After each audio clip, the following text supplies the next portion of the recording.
英語聞き流し10分間、名作リスニング、英語テキストと MP3 ダウンロード、その他の物語は、ホームページよりご利用いただけます。88thpp.com 88thpp.com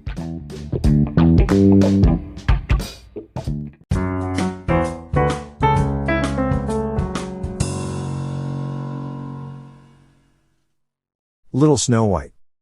Once upon a time in the middle of winter, when the flakes of snow were falling like feathers from the sky, a queen sat at a window sewing, and the frame of the window was made of black ebony. And whilst she was sewing and looking out of the window at the snow, she pricked her finger with the needle, and 3 drops of blood fell upon the snow.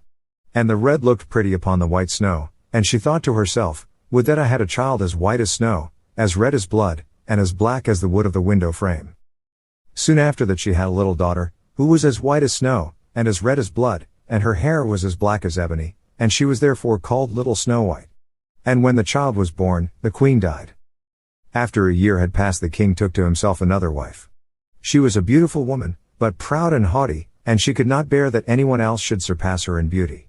She had a wonderful looking glass, and when she stood in front of it and looked at herself in it, and said, looking glass, on the wall, who in this land is the fairest of all? The looking glass answered, thou, O queen, art the fairest of all. Then she was satisfied, for she knew that the looking glass spoke the truth. But Snow White was growing up, and grew more and more beautiful, and when she was 7 years old she was as beautiful as the day, and more beautiful than the queen herself. And once when the queen asked her looking glass, on the wall, who in this land is the fairest of all? It answered, thou art fairer than all who are here, Lady Queen. But more beautiful still is Snow White, as I ween. Then the queen was shocked, and turned yellow and green with envy. From that hour, whenever she looked at Snow White, her heart heaved in her breast, she hated the girl so much. And envy and pride grew higher and higher in her heart like a weed, so that she had no peace day or night. She called a huntsman, and said, take the child away into the forest, I will no longer have her in my sight. Kill her, and bring me back her heart as a token. The huntsman obeyed, and took her away. But when he had drawn his knife, and was about to pierce Snow White's innocent heart, she began to weep, and said, ah, dear huntsman, leave me my life. I will run away into the wild forest, and never come home again. And as she was so beautiful, the huntsman had pity on her and said, run away, then, you poor child. The wild beasts will soon have devoured you, thought he, and yet it seemed as if a stone had been rolled from his heart, since it was no longer needful for him to kill her. And as a young boar just then came running by, he stabbed it, and cut out its heart and took it to the queen as proof that the child was dead. The cook had to salt this, and the wicked queen ate it, and thought she had eaten the heart of Snow White. But now the poor child was all alone in the great forest, and so terrified that she looked at every leaf of every tree, and did not know what to do. Then she began to run, and ran over sharp stones and through thorns, and the wild beasts ran past her, but did her no harm. She ran as long as her feet would go until it was almost evening, then she saw a little cottage and went into it to rest herself. Everything in the cottage was small, but neater and cleaner than can be told. There was a table on which was a white cover, and 7 little plates, and on each plate a little spoon. Moreover, there were 7 little knives and forks, and 7 little mugs. Against the wall stood 7 little beds side by side, and covered with snow white counterpanes. Little Snow White was so hungry and thirsty that she ate some vegetables and bread from each plate and drank a drop of wine out of each mug, for she did not wish to take all from one only. Then, as she was so tired, she laid herself down on one of the little beds, but none of them suited her. One was too long, another too short, but at last she found out that the 7th one was right, and so she remained in it, said a prayer and went to sleep. When it was quite dark, the owners of the cottage came back. They were 7 dwarfs who dug and delved in the mountains for ore. They lit their 7 candles, and as it was now light within the cottage, they saw that someone had been there, for everything was not in the same order in which they had left it. The first said, who has been sitting on my chair? The second, who has been eating off my plate? The third, who has been taking some of my bread? The fourth, who has been eating my vegetables? The fifth, who has been using my fork? The sixth, who has been cutting with my knife? The 7th, who has been drinking out of my mug? Then the first looked round and saw that there was a little hole on his bed, and he said, who has been getting into my bed? The others came up and each called out, somebody has been lying in my bed too. But the 7th, when he looked at his bed, saw little Snow White, who was lying asleep therein. And he called the others, who came running up, and they cried out with astonishment, and brought their 7 little candles, and let the light fall on little Snow White. "Oh heavens! Oh heavens!" cried they, "what a lovely child!" And they were so glad that they did not wake her up, but let her sleep on in the bed. And the 7th dwarf slept with his companions, 1 hour with each, and so got through the night. When it was morning, little Snow White awoke, and was frightened when she saw the 7 dwarfs. But they were friendly and asked her what her name was. "My name is Snow White," she answered. "How have you come to our house?" said the dwarfs. Then she told them that her stepmother had wished to have her killed, but that the huntsman had spared her life, and that she had run for the whole day, until at last she had found their dwelling. The dwarfs said, "If you will take care of our house, cook, make the beds, wash, sew, and knit, and if you will keep everything neat and clean, you can stay with us and you shall want for nothing." "Yes," said Snow White, "with all my heart," and she stayed with them. She kept the house in order for them. In the mornings they went to the mountains and looked for copper and gold, in the evenings they came back, and then their supper had to be ready. The girl was alone the whole day, so the good dwarfs warned her and said, "Beware of your stepmother, she will soon know that you are here, be sure to let no one come in." But the queen, believing that she had eaten Snow White's heart, could not but think that she was again the first and most beautiful of all, and she went to her looking glass and said, looking glass, on the wall, who in this land is the fairest of all?" And the glass answered, "O Queen, thou art fairest of all I see. But over the hills, where the 7 dwarfs dwell, Snow White is still alive and well, and none is so fair as she." Then she was astounded, for she knew that the looking glass never spoke falsely, and she knew that the huntsman had betrayed her, and that little Snow White was still alive. And so she thought and thought again how she might kill her, for so long as she was not the fairest in the whole land, envy let her have no rest. And when she had at last thought of something to do, she painted her face, and dressed herself like an old peddler woman, and no one could have known her. In this disguise she went over the 7 mountains to the 7 dwarfs, and knocked at the door and cried, "Pretty things to sell, very cheap, very cheap." Little Snow White looked out of the window and called out, "Good day, my good woman, what have you to sell?" "Good things, pretty things," she answered, "stay laces of all colors," and she pulled out one which was woven of bright colored silk. "I may let the worthy old woman in," thought Snow White, and she unbolted the door and bought the pretty laces. "Child," said the old woman, "what a fright you look, come, I will lace you properly for once." Snow White had no suspicion, but stood before her, and let herself be laced with the new laces. But the old woman laced so quickly and so tightly that Snow White lost her breath and fell down as if dead. "Now I am the most beautiful," said the queen to herself, and ran away. Not long afterwards, in the evening, the 7 dwarfs came home, but how shocked they were when they saw their dear little Snow White lying on the ground, and that she neither stirred nor moved, and seemed to be dead. They lifted her up, and, as they saw that she was laced too tightly, they cut the laces, then she began to breathe a little, and after a while came to life again. When the dwarfs heard what had happened they said, "The old peddler woman was no one else than the wicked queen, take care and let no one come in when we are not with you." But the wicked woman when she had reached home went in front of the glass and asked, looking glass, on the wall, who in this land is the fairest of all?" And it answered as before, "O Queen, thou art fairest of all I see. But over the hills, where the 7 dwarfs dwell, Snow White is still alive and well, and none is so fair as she." When she heard that, all her blood rushed to her heart with fear, for she saw plainly that little Snow White was again alive. "But now," she said, "I will think of something that shall put an end to you," and by the help of witchcraft, which she understood, she made a poisonous comb.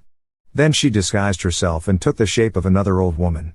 So she went over the 7 mountains to the 7 dwarfs, knocked at the door, and cried, "Good things to sell, cheap, cheap." Little Snow White looked out and said, "Go away, I cannot let anyone come in." "I suppose you can look," said the old woman, and pulled the poisonous comb out and held it up. It pleased the girl so well that she let herself be beguiled, and opened the door. When they had made a bargain the old woman said, "Now I will comb you properly for once." Poor little Snow White had no suspicion, and let the old woman do as she pleased, but hardly had she put the comb in her hair than the poison in it took effect, and the girl fell down senseless. "You paragon of beauty," said the wicked woman, "you are done for now," and she went away.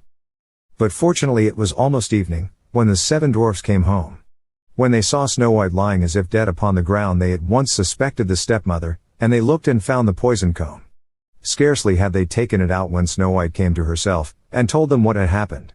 Then they warned her once more to be upon her guard and to open the door to no one. The queen, at home, went in front of the glass and said, looking glass, on the wall. Who in this land is the fairest of all? Then it answered as before. O queen, thou art fairest of all I see. But over the hills, where the 7 dwarfs dwell, Snow White is still alive and well. And none is so fair as she. When she heard the glass speak thus she trembled and shook with rage. Snow White shall die, she cried, even if it costs me my life. Thereupon she went into a quite secret, lonely room, where no one ever came, and there she made a very poisonous apple. Outside it looked pretty, white with a red cheek, so that everyone who saw it longed for it, but whoever ate a piece of it must surely die. When the apple was ready she painted her face, and dressed herself up as a countrywoman, and so she went over the 7 mountains to the 7 dwarfs. She knocked at the door. Snow White put her head out of the window and said, I cannot let anyone in, the 7 dwarfs have forbidden me. It is all the same to me, answered the woman, I shall soon get rid of my apples. There, I will give you one. No, said Snow White, I dare not take anything. Are you afraid of poison? Said the old woman, look, I will cut the apple in 2 pieces, you eat the red cheek, and I will eat the white. The apple was so cunningly made that only the red cheek was poison. Snow White longed for the fine apple, and when she saw that the woman ate part of it she could resist no longer, and stretched out her hand and took the poisonous half. But hardly had she a bit of it in her mouth than she fell down dead. Then the queen looked at her with a dreadful look, and laughed aloud and said, white as snow, red as blood, black as ebony wood. This time the dwarfs cannot wake you up again. And when she asked of the looking glass at home, looking glass, on the wall, who in this land is the fairest of all? It answered at last, O queen, in this land thou art fairest of all. Then her envious heart had rest, so far as an envious heart can have rest. The dwarfs, when they came home in the evening, found Snow White lying upon the ground. She breathed no longer and was dead. They lifted her up, looked to see whether they could find anything poisonous, unlaced her, combed her hair, washed her with water and wine, but it was all of no use, the poor child was dead, and remained dead. They laid her upon a bier, and all 7 of them sat round it and wept for her, and wept 3 days long. Then they were going to bury her, but she still looked as if she were living, and still had her pretty red cheeks. They said, we could not bury her in the dark ground, and they had a transparent coffin of glass made, so that she could be seen from all sides, and they laid her in it, and wrote her name upon it in golden letters, and that she was a king's daughter. Then they put the coffin out upon the mountain, and one of them always stayed by it and watched it. And birds came too, and wept for Snow White, first an owl, then a raven, and last a dove. And now Snow White lay a long time in the coffin, and she did not change, but looked as if she were asleep, for she was as white as snow, as red as blood, and her hair was as black as ebony. It happened, however, that a king's son came into the forest, and went to the dwarf's house to spend the night. He saw the coffin on the mountain, and the beautiful Snow White within it, and read what was written upon it in golden letters. Then he said to the dwarfs, let me have the coffin, I will give you whatever you want for it. But the dwarfs answered, we will not part with it for all the gold in the world. Then he said, let me have it as a gift, for I cannot live without seeing Snow White. I will honor and prize her as my dearest possession. As he spoke in this way the good dwarfs took pity upon him, and gave him the coffin. And now the king's son had it carried away by his servants on their shoulders. And it happened that they stumbled over a tree stump, and with a shock the poisonous piece of apple which Snow White had bitten off came out of her throat. And before long she opened her eyes, lifted up the lid of the coffin, sat up, and was once more alive. Oh heavens, where am I? She cried. The king's son, full of joy, said, you are with me, and told her what had happened, and said, I love you more than everything in the world, come with me to my father's palace, you shall be my wife. And Snow White was willing, and went with him, and their wedding was held with great show and splendor. But Snow White's wicked stepmother was also bidden to the feast. When she had arrayed herself in beautiful clothes she went before the looking glass, and said, looking glass, on the wall, who in this land is the fairest of all? The glass answered, O queen, of all here the fairest art thou. But the young queen is fairer by far as I trow.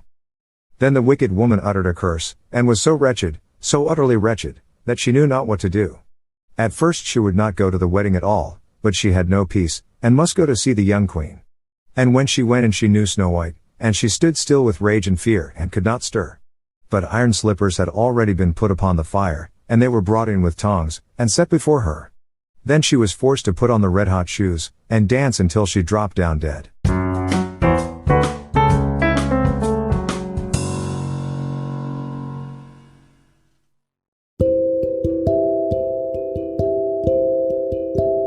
Audiobook. Living in Kyoto by Hidemi Woods. Now on sale in online stores. 44 available distributors. Apple, Google Play, Amazon Audible, or else.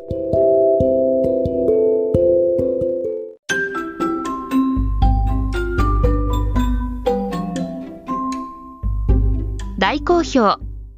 ヒデミウッズがデザインしたとっても可愛いオリジナルグッズが手に入る。トートバッグ、缶バッジ、ステッカー、T シャツ、トレーナー、パーカー、文具、その他いろいろ、エリゼン .com で見てみてね。erizen.com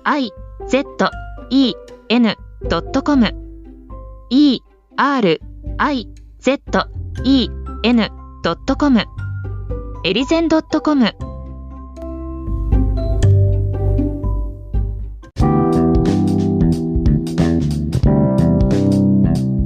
英語聞き流し10分間名作リスニング。英語テキストと MP3 ダウンロード、その他の物語はホームページよりご利用いただけます。88thpp.com 88thpp.com